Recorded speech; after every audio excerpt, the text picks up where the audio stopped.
Hi friends, నమస్తే. Welcome back to పదాల పొదరిల్లు. నా కథలు, నా కవితలు. ప్రణయ సంగమం 28వ భాగం. కాలేజ్ నుండి ఇంటికి వెళ్ళిన ప్రణయ ఫ్రెష్ అయ్యి వంట పనిలో వాళ్ళ అమ్మకు హెల్ప్ చేస్తుంది. ఇద్దరూ కలిసి డిన్నర్ కంప్లీట్ చేసి ఎవరి రూమ్లోకి వాళ్ళు చేరుతారు. ప్రణయ బెడ్కి అడ్డంగా బోర్లా పడుకొని ఒక పక్కగా టేబుల్ మీద ఉన్న మ్యాగజైన్ ముందేసుకొని చదువుతూ ఉంటుంది. ఆ మ్యాగజైన్లో ఒక ఆర్టికల్ చూడగానే ఆటోమేటిక్గా తన చూపు అక్కడే స్టిక్ అయిపోతుంది. అక్కడ ఒక చిన్న ప్రేమ కథ ఉంటుంది. దాని కవర్ పిక్ చూడగానే కొన్ని రోజుల క్రితం ఏదైతే విక్రమ్కి తనకి మధ్య జరిగిందో అదే సీన్ ఆర్టికల్లో ఉండడంతో కళ్ళను పత్తికాయలంతా చేసుకొని చూస్తూ అదంతా చదివేస్తుంది. తర్వాత ఏం జరిగిందో అన్న ఆత్రం ఆపుకోలేక ప్రణయ అంతా చదివేశాక తనకే తెలియకుండా మెల్లిగా బ్లష్ అవుతూ వెలుకలా తిరిగి తమ మధ్య జరిగిన సిచ్యువేషన్ని గుర్తు చేసుకుంటూ ఆ మ్యాగజైన్ని తన ఎద మీద వదిలేసి, అయినా నేనేంటి, అలా ఎలా జరిగింది, అసలు నేను ఎలా అలా ఉండిపోయాను, కనీసం సీరియస్నెస్ కూడా చూపించలేకపోయాను అతని మీద, నేను అతని ప్రెజెన్స్లో తెలియని హాయిని ఫీల్ అవుతున్నాను, ఎందుకు ఇలా, నాకే అలా అనిపిస్తుందా, తనకి కూడా నాలాగే అనిపిస్తుందా, లేదా ఇదంతా పొరపాటుగా జరిగిపోయిందా, అయినా నేను ఎందుకు పదే పదే అతని గురించి ఆలోచిస్తున్నాను, ఏమైంది, నాకు ఏమవ్వబోతోంది, ఇలా ఆలోచిస్తూనే వాట్సాప్ నుండి నోటిఫికేషన్ రావడంతో ఫోన్ చేతిలోకి తీసుకుని చూసి ఫోన్ పక్కన పెట్టబోతుండగా అప్పుడు గుర్తుకు వస్తుంది ప్రణయ్కి. ఈవినింగ్ విక్రమ్ ప్రతాప్ తనకి వాళ్ళ పర్సనల్ నంబర్ ఇచ్చినట్టు, వెంటనే ఆ నంబర్లను సేవ్ చేయడానికి అన్నట్టు లేచి బెడ్కి మిడిల్లో సెటిల్ అయ్యి ముందుగా ప్రతాప్ సార్ అని సేవ్ చూసుకుంటుంది ప్రణయ. ఇక విక్రమ్ నెంబర్ సేవ్ చేయాలి అనుకున్నప్పటికీ చైర్మన్ సార్ అని టైప్ చేసి బాగాలేదు అనుకుని విక్రమ్ సార్ అని మళ్ళీ టైప్ చేసి అది కూడా బాగాలేదు అనుకుంటూ ఓన్లీ విక్రమ్ అని సేవ్ చేసుకొని ఫోన్ని గుండెల మీద అదుముకొని అలా కాసేపు ఉండిపోతుంది ప్రణయ. సేవ్ అయిన నెంబర్కి చూపిస్తున్న ప్రొఫైల్ పిక్ ఏమీ లేకపోవడంతో ఉసూరమంటూ ఏంటో ఈయన కనీసం ప్రొఫైల్ పిక్ కూడా పెట్టుకోలేదు అని నెట్టూర్చి, అయినా నాకెందుకు, ఆయన పెట్టుకుంటే ఏంటి పెట్టుకోకుంటే ఏంటి, నాకు అవసరం లేదు అని ఆలోచిస్తూనే ఈ టైంలో ఏం చేస్తుంటారు, పడుకుని నిద్రపోతుంటారా లేదా ఏదైనా వర్క్ చేస్తుంటారా అని తెగ చించి, అంత డౌట్ ఎందుకు, ఎలాగో నంబర్ ఉందిగా, అది కూడా పర్సనల్ నంబర్, ఒకసారి మెసేజ్ చేస్తే పోలా అని ఆలోచన రాగానే, నువ్వు సూపర్ ప్రణయ, ఇక లేట్ ఎందుకు, మెసేజ్ చేయని అప్పటి వరకు లోపల ఉన్న ప్రణయ ఇన్నర్ సోల్ బయటికి వచ్చి చెప్పడంతో ఏదో గొప్ప ఘనకార్యం చేస్తున్నట్టు తెగ ఫీల్ అయిపోతూ విక్రమ్ వాట్సాప్ అకౌంట్ ఓపెన్ చేస్తుంది ప్రణయ. అక్కడ లాస్ట్ సీన్ కూడా చూపించకపోవడంతో, అబ్బో అయ్యగారు సేఫ్టీ రూల్స్ బాగానే పెట్టుకున్నట్టున్నారు, ఇప్పుడు ఆన్లైన్లో ఉన్నట్టా లేనట్టా ఎలా తెలుస్తుందబ్బా అని బొగ్గన వేలేసుకుని ఆలోచిస్తూ, ఉంటే ఏంటి లేకుంటే ఏంటి, ఒక మెసేజ్ పెట్టేస్తే అదే తెలుస్తుందిగా, ఉన్నారా లేదా అని అనుకుంటూనే వెంటనే ఇంకేం ఆలోచించకుండా హలో హాయ్ సార్ అని టైప్ చేసి నెక్స్ట్ ఏం అడగాలో తెలియక ఆ మెసేజ్ సెండ్ చేయకుండానే థింక్ చేస్తుంటుంది ప్రణయ. విక్రమ్ తన వర్క్ మధ్యలో సైలెంట్లో ఉన్న తన ఫోన్ చూస్తాడు. ఏదైనా నోటిఫికేషన్స్ వచ్చాయేమో అనుకుంటూ స్క్రీన్ మీద ఉన్న నోటిఫికేషన్స్లో అవసరం లేని నోటిఫికేషన్స్ని స్విప్ చేస్తూ అనుకోకుండా వాట్సాప్ ఓపెన్ చేస్తాడు. కాసేపటి క్రితమే ప్రణయ్ నెంబర్ సేవ్ చేసి ఉండడంతో వాట్సాప్లో ఫస్ట్ ప్రణయ్ ప్రొఫైల్ కనిపిస్తుంది విక్రమ్కి. ప్రణయ్ పిక్ ఓపెన్ చేసి మరొక్కసారి చూసి బ్యాక్కి రాబోతున్న విక్రమ్కి ప్రణయ్ ప్రొఫైల్లో టైపింగ్ అని చూపించడంతో ఒక నిమిషం ఆశ్చర్యంగా అనిపిస్తుంది విక్రమ్కి. ప్రణయ్ ఏంటి మెసేజ్ చేస్తున్నట్టుంది, అది ఈ టైంలో అని ఆలోచించి విక్రమ్ కూడా మెసేజ్ చేయాలని టైప్ చేయబోయి కూడా ప్రణయ ఏమని మెసేజ్ చేస్తుందో చూడాలని వెయిట్ చేస్తుంటాడు ఎగ్జైటింగ్గా ఫీల్ అవుతూ. మెసేజ్ టైప్ చేస్తూ ఆగిపోయిన ప్రణయ్ని తన ఇన్నర్ వాయిస్ కదిలిస్తూ, ఏంటో మేడం గారు తెగ చించుతున్నారు, మెసేజ్ సెండ్ చేసేది ఏమైనా ఉందా అసలు అని అడగడంతో అప్పటి వరకు నెక్స్ట్ ఏం టైప్ చేద్దామని ఆలోచిస్తున్న ప్రణయ, అదే ఆలోచిస్తున్నాను, మెసేజ్ సెండ్ చేయాలా వద్దా అని. ఆయన చేయకుండా నేనే ఫస్ట్ టైం మెసేజ్ చేస్తే ఏమైనా అనుకుంటారేమో. అదే కాకుండా మా మధ్య ఏదైతే జరిగిందో దానికి ఇది ఊతం ఇచ్చినట్టు అనిపిస్తుందేమో. అసలు ఇప్పుడు టైం అవుతుందో చూసావా? ఈ టైంలో మెసేజ్ చేస్తే బాగోదేమో కదా.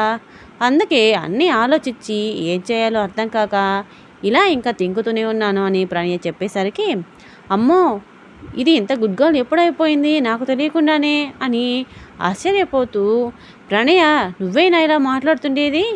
నీకేనా ఇంత మంచి ఆలోచన వచ్చింది? నేను ఇంకా నమ్మలేకపోతున్నానంటేనమ్ము. ఏది ఏమైనా నా తెలివితేటలు కూడా నీకు కొంచెం అబ్బినట్టున్నాయి. గుడ్, ఇలాగే మెయింటైన్ చెయ్యి, పైకి వస్తావు అని తెగ సంబరపడిపోతూ చెప్తున్న ప్రణయ్ ఎన్నసోల్ని చూపులతోనే కాల్ చేసేలా చూస్తుంది ప్రణయ. మాటల ప్రవాహంలో పడి ప్రణయ్ని పట్టించుకొని ఇన్నర్ తను ఇన్ని చెప్తున్నా ప్రణయ్ సైడ్ నుండి ఎటువంటి రెస్పాన్స్ రాకపోవడంతో డౌట్గా ప్రణయ్ చూస్తుంది. ఏం చేస్తుందా అని అనుకుంటూ తనని గుర్రుగా చూస్తున్న ప్రణయ్ని చూసి ఆ చూపులలో అర్థాలు తెలిసిపోతుండడంతో, ఏంటిది ఇలా చూస్తుంది గుడ్లగోబులా? నేనేమైనా ఎక్కువ చెప్పానా ఏంటి, లేదా తప్పుగా చెప్పానా అని తనే చెప్పింది రివైండ్ చేసుకుంటుంది బ్లాక్ అండ్ వైట్ వర్షన్లో. అప్పుడు తను చేసిందేంటో అర్థమయ్యి గుర్రుగా చూస్తున్న ప్రణయ్ వంక చిరునవ్వుతో చూస్తూ, ఎక్కువగా చెప్పాను అనుకుంటా, నువ్వేం పట్టించుకోకు ప్రణయ, ఏదో ఫ్లోలో వచ్చేసింది. అప్పుడప్పుడు ఇలాంటి పొరపాట్లు దొరలడం సహజమే ఎవరికైనా అంటూ ఇంకా అలాగే చూసిన ప్రణయ్ని చూసి, సరే మరి నాకు మూడినట్టుంది, సారీ టైం అయినట్టుంది, ఇక నేను వెళ్తాను అంటూ చిక్కగా తన తెల్లని పళ్ళన్నీ కనిపించేలా ఒక నవ్వు నవ్వి మాయమవుతుంది ప్రణయ్ అంతరాత్మ. అది అలా వెళ్ళడం ఆలస్యం, తను చెప్పింది కూడా నిజమేగా, ఈ టైంలో మెసేజ్ చేస్తే బాగోదు అని అనుకుంటూ అప్పటికే టైప్ చేసి సెండ్ చేయని మెసేజ్ని క్యాన్సిల్ చేస్తుంది ప్రణయ. ఏదో టైప్ చేస్తుంది అనుకుని తన మెసేజ్ కోసం ఎదురు చూస్తున్న విక్రమ్ సడన్గా టైపింగ్ ఆగిపోవడం చూపించడంతో, ఏంటి ఇప్పటి వరకు ఏదో టైప్ చేస్తున్నట్టు చూపించింది, తీరా చూస్తే ఒక్క మెసేజ్ కూడా సెండ్ చేయలేదు, ఏమైంది, ఏమని టైప్ చేస్తుంటుంది, ఎందుకు సెండ్ చేయలేదని ఆలోచిస్తూనే, ఏంటో అమ్మాయిలు ఇలాగే ఉంటారేమో, ఎప్పుడు ఎలా బిహేవ్ చేస్తారో వాళ్ళకే తెలియదు అనుకుంటా అని అనుకుంటూ నిద్రకి ఉపక్రమిస్తాడు విక్రమ్. ఈ టైంలో మెసేజ్ చేస్తే బాగోదని ఆలోచించిన ప్రణయ హ్యాపీగా బొజ్జుట్టుంది బుజ్జి పిల్లల.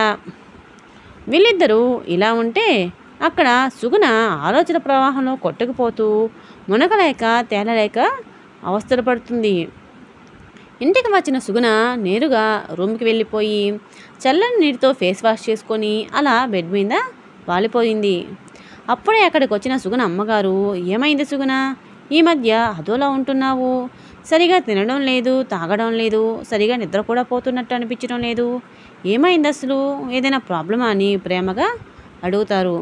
తల్లి తన రూమ్లోకి రావడంతోనే లేచి కూర్చున్న సుగుణ ఆమె అడిగేదానికి ఆలోచిస్తూ, అయ్యో అలా ఏం లేదమ్మా, ప్రాబ్లం ఏమీ లేదు, కాకుంటే కొంచెం టైర్డ్ అయిపోతున్నాను, కాలేజ్లో స్టూడెంట్స్కి ఎగ్జామ్స్ వస్తున్నాయిగా, వాటి ప్రిపరేషన్లో బిజీగా గడిపేస్తున్నాను, అందుకే కొంచెం అలసటగా అనిపిస్తుంది, నిద్ర రావట్లేదు, ఇక తినడం లేదు అన్నావుగా, నీకు తెలుసుగా నా ఫ్రెండ్ ప్రణయ, నేను కాలేజ్ నుంచి వచ్చేటప్పుడు బజ్జీలు గట్రా తింటున్నాము, అందుకే ఆకలిగా ఉండట్లేదు, నైట్ సరిగా తినట్లేదు, అంతే, ఇంకేం లేదమ్మా అంటుంది సుగుణ.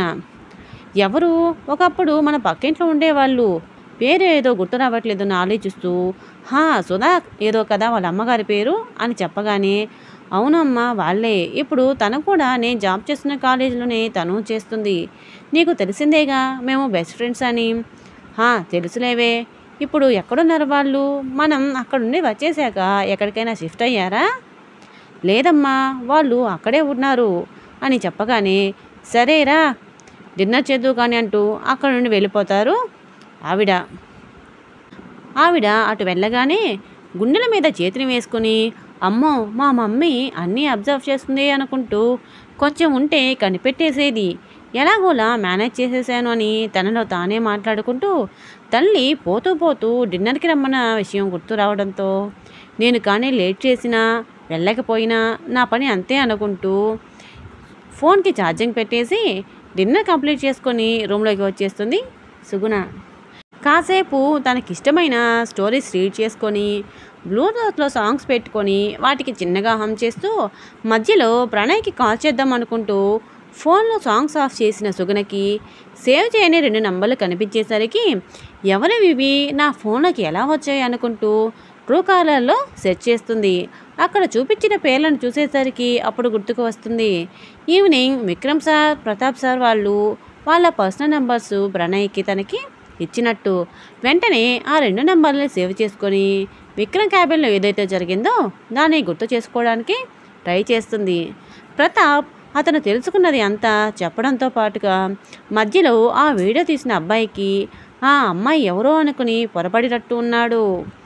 నాకు కాబోయే భార్యని తెలియక మాతోనే పెట్టుకున్నాడు. వాడెవడో తెలియాలి, చచ్చాడే నా చేతిలో అన్న మాట దగ్గర ఆగిపోతుంది. తన ప్రమేయం ఏమాత్రం లేకుండానే ఎందుకో పదే పదే ఆ మాటే వినిపిస్తుంది తనకి. ప్రతాప్ ఎప్పుడైతే తన చేతిని అతని చేతిలోకి తీసుకొని మీరు నన్ను నమ్ముతారుగా అని అడిగినప్పుడు నేనెందుకు అవును అన్నట్టు ఒప్పుకున్నాను. అంత నమ్మకం ఏంటి అతని మీద? పోలీస్ ఆఫీసరనా? ఈ మాట మనసులోకి రాగానే మెదడు అవును అంటున్నా మనసు ఎందుకో కాదని పోరు పెడుతుంది. ఆ క్షణం ప్రతాప్ పట్టుకున్న తన చేతిని చూసుకుంటూ ఇంకా అతని స్పర్శని ఫీల్ అవుతుంది విచిత్రంగా. తను ఎవరో తెలియకున్నా కేవలం తన ఫ్రెండ్ చెప్పాడని ఈ కేసు సాల్వ్ చేయడానికి ఒప్పుకున్నందుకు అతను తన స్నేహానికి స్నేహితుడికి ఇస్తున్న ఇంపార్టెన్స్ చూస్తుంటే చాలా హ్యాపీగా అని గర్వంగా అనిపిస్తుంది.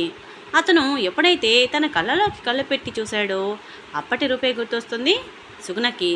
ప్రతాప్ నెంబర్ని ఓపెన్ చేసి వాట్సాప్ అకౌంట్ ఉందా లేదా అనుకుంటూ చెక్ చేస్తుంది సుగుణ. నీట్గా క్లీన్ షేవ్లో, పోలీస్ కటింగ్ క్రాఫ్ట్లో, సన్నని కోరమేసంతో, చక్కని చిరునవ్వుతో, చూడగానే ఎవరినైనా ఇట్టి ఆకట్టుకని రూపంతో, 6 అడుగుల కటౌట్తో ఎంతో హుందాగా ఆకాశాన్ని చూస్తున్నట్టు ఉన్న వాట్సాప్ ప్రొఫైల్ పిక్ చూసి ఆహా ఏమున్నాడ్రా బాబు, మహేష్ బాబుకి తమ్ముడిలా, ప్రభాస్కి అన్నలా అనుకుంటూనే తెలియని సిగ్గుతెర కప్పేయడంతో ఆ ఫోన్ని అలా పట్టుకుని చూస్తూనే నిద్రలోకి జారుకుంటుంది. ప్రతాప్ నోట మిసెస్ సుగుణ ప్రతాప్గా చెప్పబడిన మిస్ సుగుణ. కాలేజీ నుండి వెళ్ళిన ప్రతాప్ దారిలో ఉండగానే అతనికి తెలిసిన అతనికి ఫోన్ చేసి విషయం ఇది అని మొత్తం చెప్పి ఇంకా సుగుణకు వీడియో సెండ్ చేసిన నెంబర్ని అతనికి ఇచ్చి వీలైనంత త్వరగా అతను ఎవరినని కనుక్కోమని చెప్తాడు. తన ఫ్లాట్కి చేరుకున్న ప్రతాప్ లోపలికి వెళ్ళగానే ఫ్రిడ్జ్లో నుండి చల్లని కూలింగ్ వాటర్ తీసుకుని తాగేసి సోఫాలో కూర్చుండిపోతాడు కాసేపు అలా. ఉదయం నుండి తీరిక లేకుండా ఆ కేసు ఈ కేసు అని అటు ఇటు తిరగడంతో తల నొప్పిగా అనిపిస్తుంది ప్రస్తుతానికి. ఎవరైనా వేడివేడిగా కాస్తంత అల్లం వేసి స్ట్రాంగ్ టీ ఒకటి పెట్టిస్తే తాగాలని కోరిక బలంగా కలగడంతో అది జరిగే పని కాదని తెలిసిన ఆ క్షణం అలాగే అనిపిస్తుంది. సోఫాలో వెనక్కి వాలి కళ్ళ మూసుకున్న ప్రతాప్ మరో 10 నిమిషాలకి కళ్ళను బలవంతంగా తెరిచి ఫ్రిడ్జ్ దగ్గరకు వెళ్ళి పాల ప్యాకెట్ తీసుకొని ఉసూరుమంటూ కిచెన్లోకి వెళ్తాడు. చక్కని పాలతో రంగు రుచి చిక్కదనం చక్కగా ఉండేలా చిక్కని అల్లం టీ పెట్టుకొని ఇప్పుడున్న తలనొప్పికి కప్పుతో సరిపోదు అనుకుంటూ చిన్న సైజ్ కాఫీ మగ్గు నిండా టీ పోసుకొని హాల్లోకి వచ్చి టీపై మీద ఉన్న టీవీ రిమోట్ చేతిలోకి తీసుకొని టీవీ ఆన్ చేసి న్యూస్ ఛానల్స్ మారుస్తూ కాళ్ళని టీపై మీదకి చేర్చి టీని ఆస్వాదిస్తుంటాడు. టీవీలో న్యూస్ ఛానల్స్ వాళ్ళ ఛానల్ యొక్క టీఆర్పీ రేటింగ్ కోసం విలువలను మరిచి జరిగిన దానికి ఇంకొన్ని కల్పితాలను చొప్పించి ఇష్టం వచ్చినట్టు చెప్పిందే చెబుతూ చూపించిందే చూపిస్తూ అసలు విషయాన్ని పక్కదో పట్టిస్తుండడం ఒక సామాన్య పౌరునిగా మింగుడు పడడం లేదు.